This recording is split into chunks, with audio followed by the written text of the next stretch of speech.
হাত তুলে বলো ঠিক কিনা। আজকে গাড়িতে বসে লিখছি, একটা কলি লিখছি। এই ফ্রান্সের কথা মনে হইলে মনে হয় যেন উইরা যাইয়া ওর গাল ফাতারে দুইটা জুতা দা বাড়ি মারি। ফ্রান্সের সব পণ্য কেনা বন্ধ করতে হবে, দূতাবাস নামের সেই প্রহসন উপরে ফেলতে হবে। ফ্রান্সের সব পণ্য কেনা বন্ধ করতে হবে, দূতাবাস নামের সেই প্রহসন উপরে ফেলতে হবে।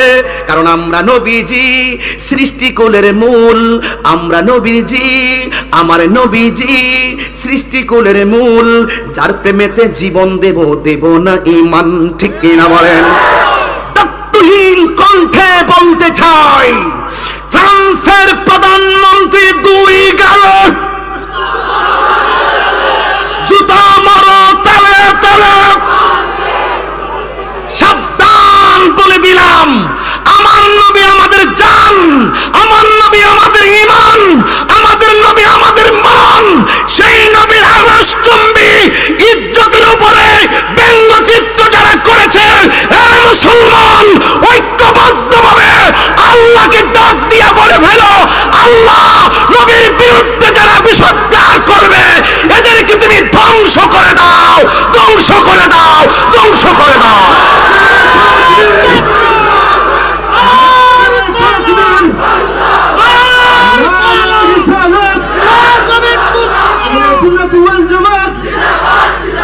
জিন্দাবাদ জিন্দাবাদ, বিশ্ব নবীর শত্রুরা হুঁশিয়ার সাবধান। আল্লাহু আকবার গণ বলবেন, নূর নবীর শত্রুরা। কি বলবেন? নূর নবীর শত্রুরা। এখন যদি আপনি বলেন হুজুর ফ্রান্সে কি করলো, এইগুলো নিয়ে বাংলাদেশে প্রতিবাদের কি দরকার? আমি বিশ্বাস করি আমার হুঙ্কার হয়তো ফ্রান্সের প্রধানমন্ত্রী শুনবে না, কিন্তু আমরা যে নবীর পক্ষে ঘাম জড়িয়ে প্রতিবাদ করছি, আমার নবী দেখার ক্ষমতা আছে না নাই? দুই হাত তুলে বলা আছে না নাই? প্রতিবাদ করো। রাসূলের জন্য যদি কাঁদে না তোর মন, মুসলিম নই মুনাফিক তুই রাসূলের দুশমন, ঠিক কিনা বলো? এটাই ফাইনাল কথা। যাদের সামনে এই কথাগুলো বললে বলবে হুজুর বাংলাদেশের এই অস্থির পরিবেশ কেন সৃষ্টি করছেন?